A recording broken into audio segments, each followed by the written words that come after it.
The rusted gates of the factory were locked tight. Michael stood before them, hands buried deep in his pockets, staring at the sign that had ended his livelihood overnight. A gust of wind rattled the metal, but the gate did not budge. He turned away, the silence of the street feeling heavier than the noise of the machinery that used to be there. Back home, the kitchen table was a map of disaster. Stacks of overdue notices sat beside a pantry that held nothing but dust. His wife stood by the counter, her gaze shifting from the empty shelves to him, then back to the wall. She said nothing, but the weight of her silence was absolute. Michael did not offer hollow promises. He tightened his belt, walked out the door, and headed toward the local construction site. He spent the day hauling bricks until the skin on his palms split and blood stained the rough clay. Every lift was a calculation of survival. By dusk, his muscles burned with a dull, throbbing ache, but he had enough coins in his pocket to buy a single loaf of bread. Across the city, the air was filtered, cool, and silent. David sat behind a desk of polished glass, his view dominated by the sprawling, jagged skyline of the financial district. His phone was a living thing, vibrating against the mahogany surface, with a rhythm that never slowed. Stock reports flickered across his monitors in frantic bursts of green and red.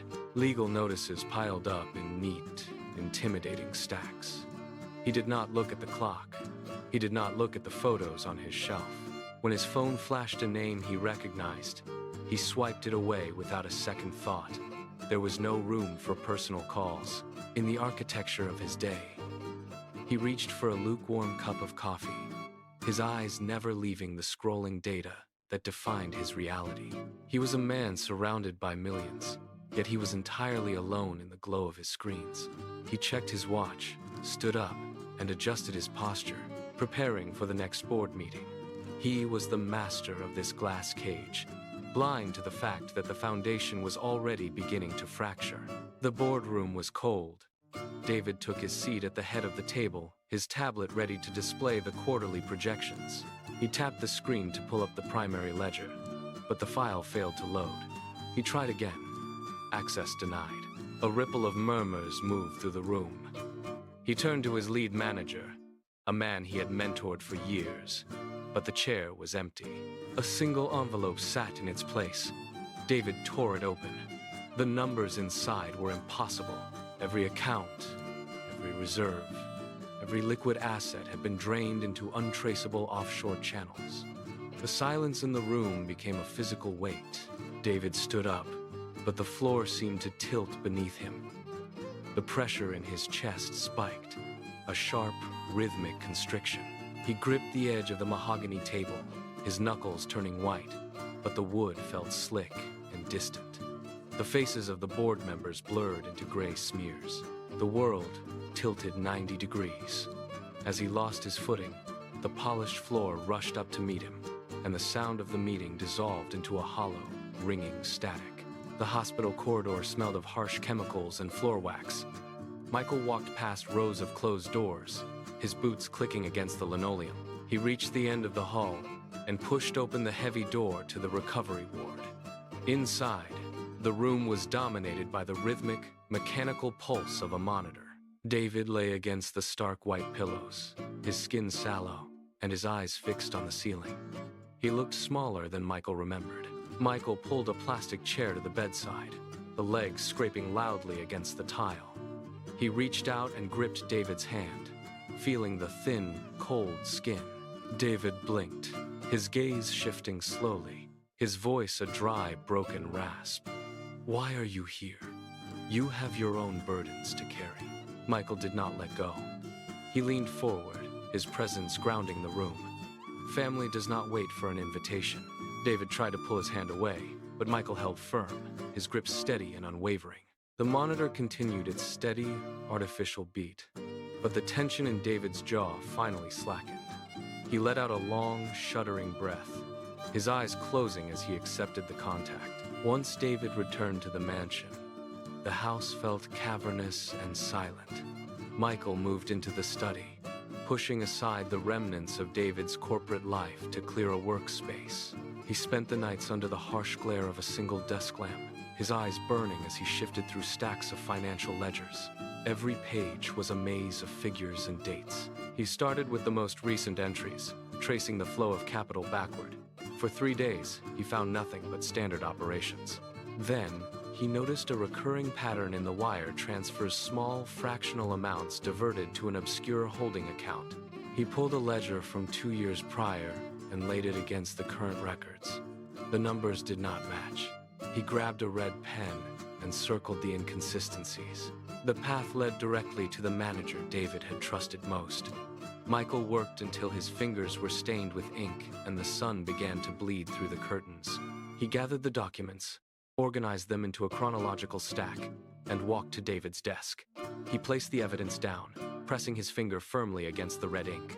David leaned forward, his eyes scanning the columns of data. The silence in the room shifted from hollow to sharp as the reality of the betrayal solidified on the page. David did not hesitate.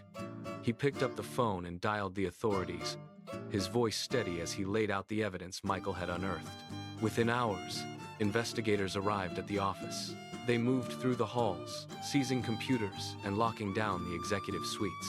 Michael stood by the window, watching the police vehicles pull away, while David sat at his desk, signing a mountain of affidavits. The process was grueling. For weeks, they navigated a storm of legal notices and creditor meetings. Michael stepped into the boardroom, his presence calm and his grasp of the restructured ledgers absolute.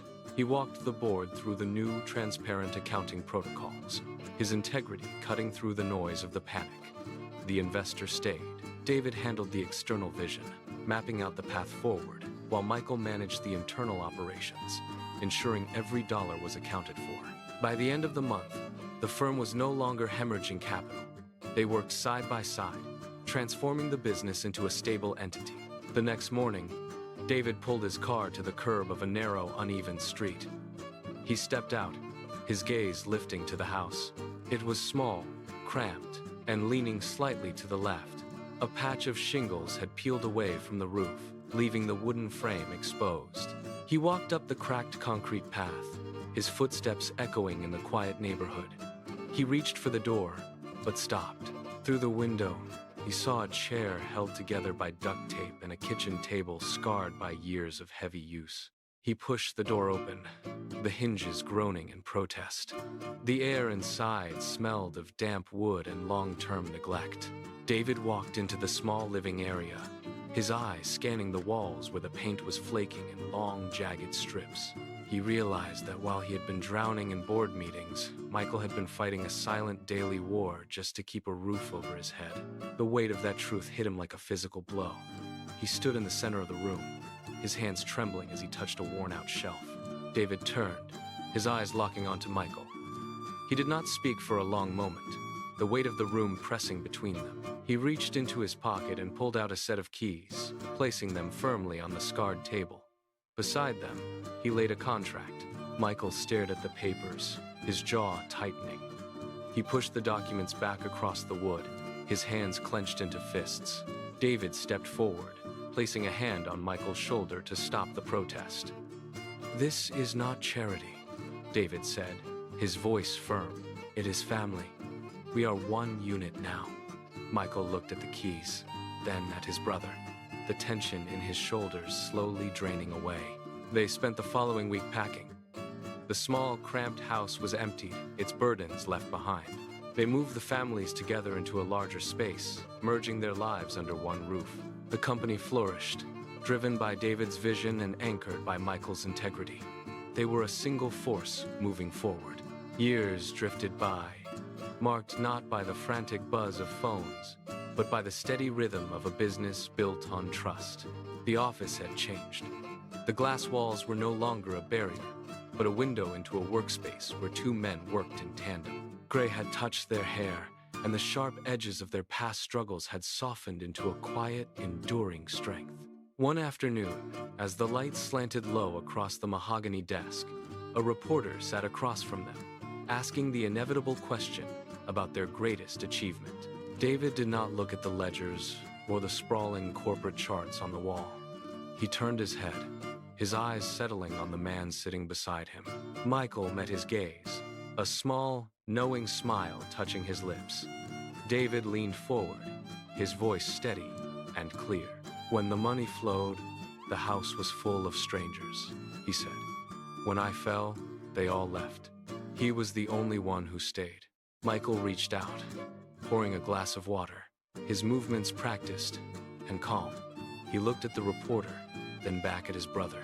True wealth is not in the bank, Michael replied, his tone firm. It is in the brother who stands by your side when the world turns away. They sat in the silence that followed. Two men who had walked through the fire and emerged with the only thing that mattered.